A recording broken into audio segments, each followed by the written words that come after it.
The most stressful part about being a farmer is the uncertainty of everything.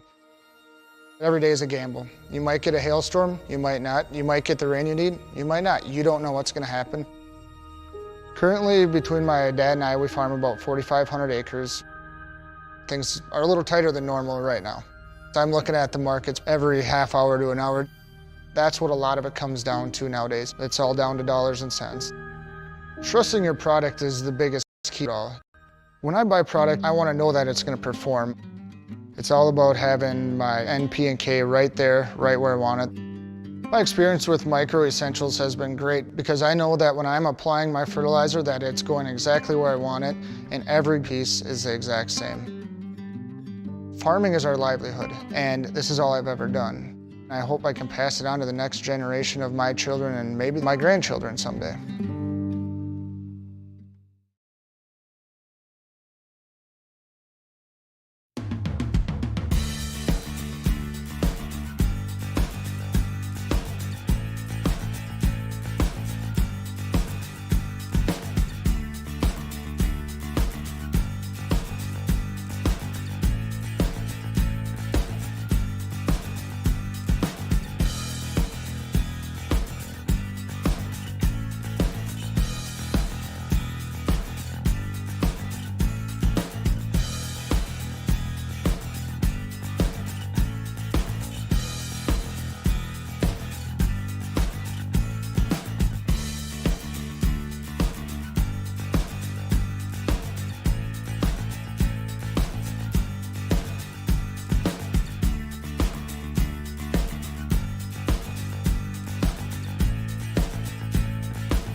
Everyone, and welcome to the Red River Farm Network's Issues and Events Center. It's the second day of the Big Iron Farm Show. I'm Kara Hart for the Red River Farm Network, and we're getting ready to dive into an EPA panel discussion this morning. We've got EPA Region 8 Administrator Greg Sopkin on the end here, and we've got EPA Agriculture Advisor Carrie Meadows right next to me. Thanks, guys, for joining us. A friendly reminder before we get started, I know that there are some folks out here in the audience. We will be taking questions throughout this discussion, so if you have any questions, feel free to raise your hand. We'll get you a microphone. And if you're tuning in on our virtual session, welcome. It's really glad to have you, and this session will be recorded, so you can certainly go back and access it at any time. So to get us started, guys, you are here by invitation from the North Dakota Grain Growers Association and other ag groups to come do a tour of North Dakota. Yeah. How are things going so far? Yeah. Things are wonderful. We've been here since Monday. Yesterday we did, I think it was 4 farm tours, including a sugar beet farm, a seed farm, some corn, and some other things, and learned all about the kind of the state of the industry and how high tech it is. And even more important, we both got to drive a couple of tractors. So You did what? You got to ride tractors? we got to drive them. Cool. That's really cool. So learning about all the different crops then, I guess. So earlier this week, I know you guys had a roundtable discussion too. You got to learn a little bit about North Dakota agriculture from the Ag Commissioner, Doug Goring. How did the roundtable go? Well, I thought it went well. We, the reason we're out here is, I'm in charge of Region 8, which is 6 states. That includes the Dakotas. And, this administration, my boss, Andrew Wheeler, has made clear, look, you can't just sit in your office the whole time you're there. You need to get out and actually talk to the regulated community. And so we've been making an effort to do that. With COVID, there were 3 or 4 months where we couldn't travel, but now we're doing it again. And last year I did a South Dakota Ag Tour. This year I'm doing a North Dakota Ag Tour. And you really learn what are the issues affecting the agricultural community. How can we, the EPA, help? As I like to say, I'm from the EPA. I'm here to help. Not everybody believes that when they hear that, because a lot of people think of us as just an enforcement agency, but we do a lot more than that. And we're trying to be responsive to the agricultural industry. And what we talked about at that roundtable were the issues of most concern to North Dakota farmers, things like waters of the United States, issues surrounding COVID, how we can help with that, and ethanol, just a number of issues. Well, go ahead, I was Carrie. going to say, just to build off what Greg said, I think being here to help and being here to listen. And one of the things that President Trump has made clear is that how important agriculture in rural America is. And our boss, Andrew Wheeler, has been very clear to us that he wants to work to restore the trust with agriculture and EPA, which we know has been strained in the past. And we want to set a new tone, and that's being here to listen is a big part of that. Well, Carrie, you're especially important to this ag conversation. You are the ag advisor to U.S. EPA Administrator Andrew Wheeler, and you took over those responsibilities earlier this year. Yeah. Did anything surprise you as you took over the role, or anything surprising you in these discussions? Yeah, so I think, COVID happened very quickly after I started. And so that was definitely not something I had planned for, but it really showed the important work, especially with things that Greg and his team are doing too, and trying to be responsive to get solutions to farmers and ranchers in rural America when they needed them, whether it was on issues of carcass disposal, having to find new ways to get pesticide application training, and milk disposal. I mean, there was lots, and every day it was something new. So that was something that definitely surprised me. So questions, diving into some of the issues here. You'd mentioned renewable fuels. A little bit was mentioned earlier this week in that roundtable discussion. We also know earlier this week, EPA Administrator Andrew Wheeler said he would deny the request for retroactive small refinery waivers from 2011 to 2018. That got a lot of praise in the ag industry. But why did it take so long for the EPA to make that decision, take that step? So I think that we wanted to make sure that we were looking at everything and to be clear with our decision so that there was no second guessing that we were rushing to a judgment, that we had been very methodical, that there couldn't be a question that we were not making the right decision. So I think that was one of the reasons that we took time to make sure that our decision was very defensible, something we talk about a lot. We know that, unfortunately, we're likely to get sued a lot, and we want to make sure when we make a decision, it's defensible. So I guess why wasn't it made sooner? This has not been a fresh topic, right? So it's been happening for several years. It took several years to go through that legal process. Well, I think some of it was some new requests that we got, and so we had to evaluate those new requests. It is in the Clean Air Act that people are allowed to make these requests to us, and we have to give them consideration and be fair to them, but ultimately, the decision that the administrator said was that we were going to deny them. He thought it was important for the integrity of the renewable fuel standards to deny those exemptions. Yeah, what happens to the other pending small refinery exemptions? There were retroactive, and there are some that are still pending, right? Yes, and those I believe, still looking at data on. As everyone knows, this is a very weird driving year, so looking to see that, looking at all the data. But I think what we have said is, by making the decision we made on Monday of making sure we're protecting the integrity of the renewable fuel standards is really important. So, continuing on that topic, what's the status of the 2021 RVO's renewable volume obligation? Yeah, we're working on those. Some of those we also have to work with other folks in other agencies, whether that's Department of Energy. And again, this has been a really weird driving year. It is unusual that we are not having them out already. If you look at the past, we have had them out earlier, which was not the same under the Obama administration. Sometimes they were years past due. So our team is working hard, but just like everything else, this has been a weird year. It's affecting a lot. So it may not probably happen until after the election timeframe. They're working hard on it. I don't want to say it'll be before or after, because I don't necessarily know that it's definitely not. There's lots of data that has to be looked at, and that's what's driving the process. Is there anything else about the renewable fuel standard that we've missed or that you'd like to say before we transition? Andrew Wheeler has made a commitment to have 15 billion net gallons of ethanol, and we're going to do that. Yeah. And I think there's already, the president tweeted this weekend, and to make it easier for E15. But even before that, there was already, I think, 30 states that were accepting E15, and we're working to make good on the president's promise. So transitioning a bit, I'm sure you heard this also in your roundtable discussion on Monday, dicamba labels. So the dicamba discussion was big again this summer.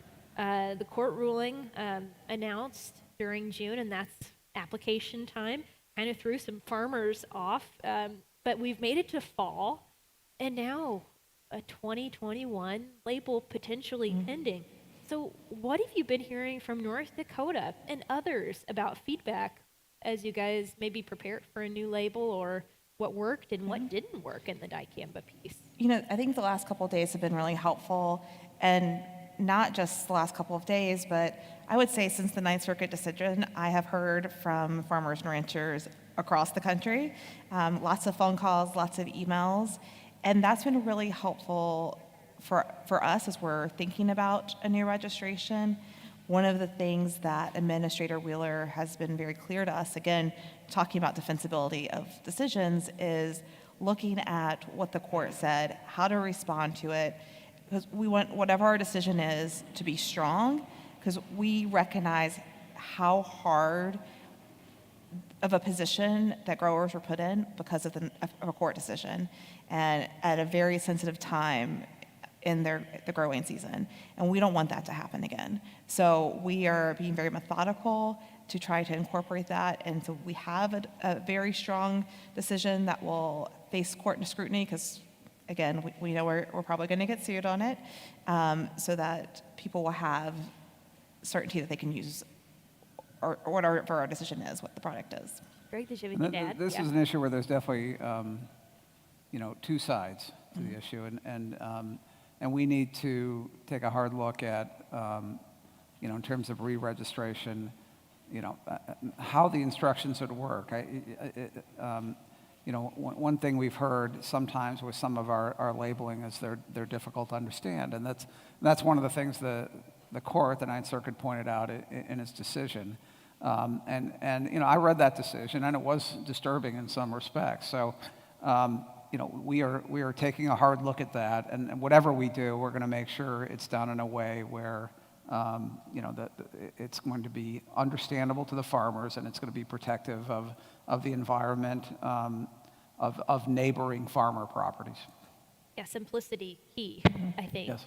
In North Dakota, I think that's how a lot of farmers feel. The more simple it could be, the better kind of thing. What about other products? other pesticide products like chlorpyrifos. Did you talk much about that earlier this week too? We talked a little bit about that, especially on Monday at the roundtable, and we're working through that one as well, and we'll have a decision this fall. One of the things we definitely recognize is that a lot of growing decisions are being made now. Products may not be applied or planted until next year, but people are making buying decisions now. So we're trying to be responsive to that as we can. Yeah, cool. Well, and then also up here, as I know you probably are all well aware, water. Water is such a precious resource, but water regs, certainly monitored closely by farmers and ranchers up here in the Northern Plains. A big water reg that I can think of, and I'm sure you've talked about it this week already, is the Waters of the United States rule. And that was repealed, but that was a big deal for farmers and ranchers up here. Well, it was, and this is,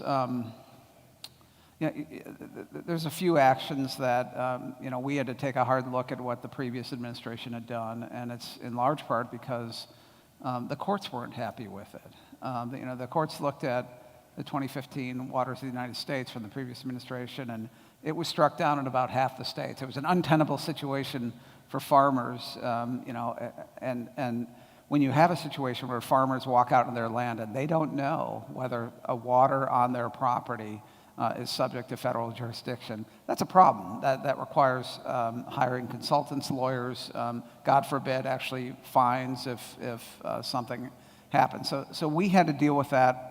And the first thing we did was repeal the rule, and now we've enacted our own rule. And we think that rule is much easier to understand. It defines what is and what is not a water of the United States. And we think it struck the reasonable balance on that.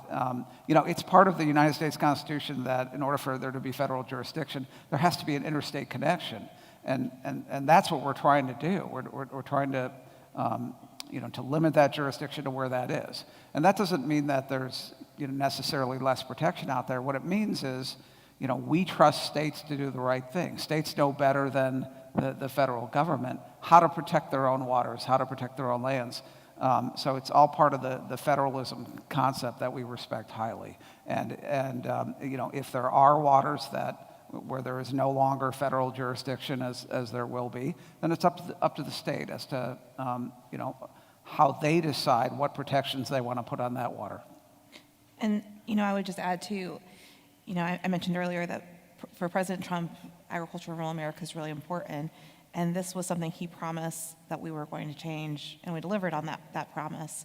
And what our rule is very clear about is what is not considered a water of the U.S. So that's farm ditches, irrigation ditches, for the most part, prior converted cropland, and a farm and stock watering ponds, which I think is certainty that the folks need it. How does the relationship between the EPA and folks like the Army Corps of Engineers, how does that work? And I think of the Army Corps kind of working with EPA on something like this. We are working very close with the Army Corps of Engineers. We've already, there's several links on our site now that helps provide guidance regarding making those determinations. And our field workers, our staff, is working with the Army Corps of Engineers staff to make sure that these decisions are being made properly and thoughtfully. I met just the other day with Colonel Himes, who's the Omaha District Army Corps of Engineers, and we both agreed this is a process where we need to work together on this and work with the regulated community and the states to make sure this is implemented in an appropriate way. Can you all speak to the differences between the Navigable Waters Protection Rule and WOTUS, how those are a little different? It's the main question is, does it contribute to the surface flow of water? And so, in order for a water to be under federal jurisdiction, it has to be perennial or intermittent. What does that mean? Well, intermittent if it's snow melt, if it's a tributary that's gonna feed a navigable water, say in Colorado, the Colorado River, the Arkansas River, you're gonna know that. But if it's just an ephemeral, if a water bank only fills because of a rain event or just a single snowfall event, that sort of thing, then that's not going to be considered the waters of the United States. And so we think we can make these determinations in a clear and predictable way. And I think, what was it, under waters of the U.S., 90% of waterways would have been regulated under federal control. And again, to Greg's point, we believe in cooperative federalism, and some of those are better left to the states. And some of them were even places where there weren't waterways anymore. I met with a farmer in Virginia about 3 weeks ago now, and he pulled me aside and was talking about this and said on his property, he would have had to tear down buildings that had been there for years, some of them built with cost share money, because they were now going to be considered to be impairing a water of the U.S., and that's not reasonable. Did you talk much about that? You guys did some farm visits yesterday. Was waters of the U.S. brought up in those farm visits at all? You bet. We did have those discussions. Farmers need to know that if they're working their lands, if they have some water somewhere, they need to move water. They need to know they're not going to fall into a federal trap where suddenly they're looking at tens of thousands of dollars in consultant fees, lawyer fees, and possibly fines.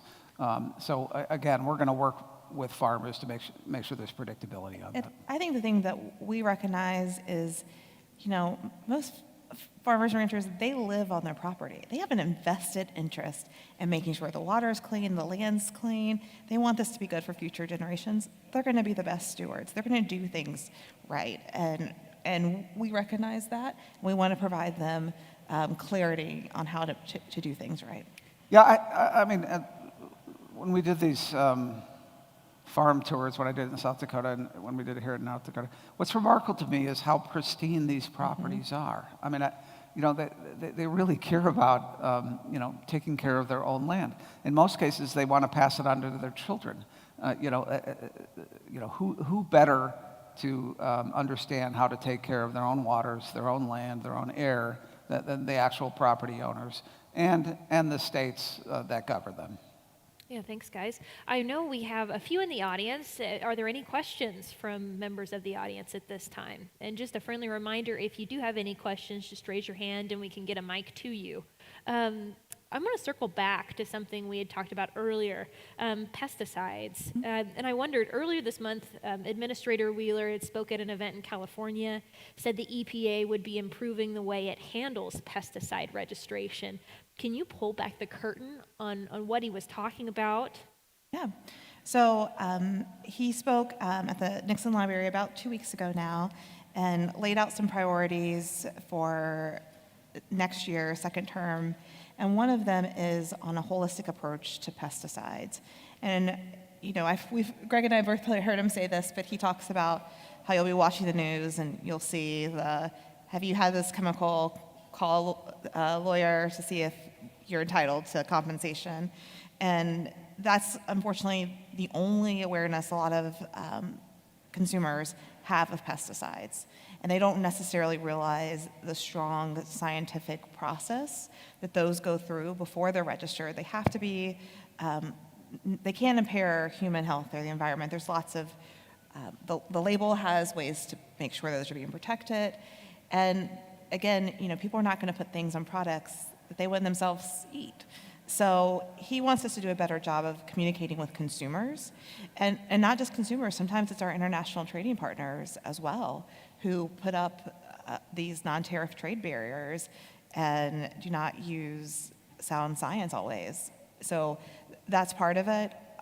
We had our first meeting of our Farm, Ranch, and Rural Communities Committee last week, and there are federal advisory committee that's charged with providing advice and recommendations to Administrator Wheeler, and we have 32 ag stakeholders from around the country on that, and that's part of what the administrator charged them with, is how we can help tell the story to help benefit agriculture and consumers. Yeah, one of the things that I was struck by, and if I didn't know this, I'm pretty sure that 99% of the public doesn't know this, is how high-tech the industry is now. When we were at Sarah Levis's farm, she showed us, what she's doing on the agronomic front and with satellite imaging and determining precisely what types of insecticide, what types of fertilizer need to be spread exactly where, in each of these acre-and-a-half sections. And, driving, we got to drive around on a sprayer, which was a lot of fun, and seeing exactly how precise that can be and eliminating drifting and all of those issues.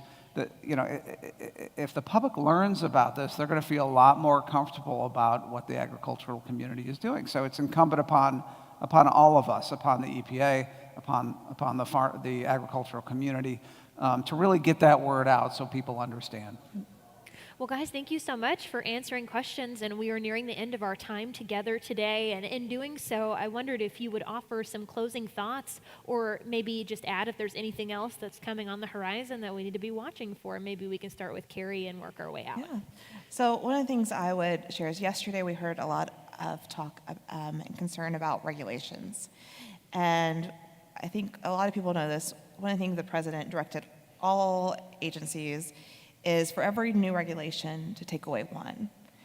At EPA, we've exceeded that. We've taken away 5 for every one new regulation, and it's increased uncertainty for the regulated community.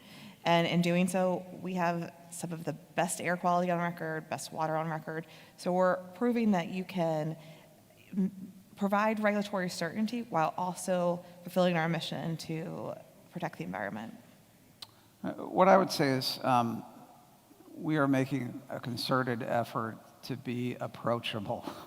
Sarah Levis tells a story of she wanted to put a sign out in front of her farm saying, "Welcome to EPA," and her husband's like, "What are you doing?" We don't want people to be scared of us. We want people to approach us. There's a lot of ways in which we can help. We work with dedicated professionals who really care about their jobs. We're all after the same thing. We want the most productive, thriving industry that we can in an environmentally responsible way. And there are ways to do that. That's not punishing. And where we can offer the carrot approach, the incentive approach, not the stick approach. So we are very interested in furthering that conversation. And please feel free to contact me directly, contact Carrie directly. We are here to serve.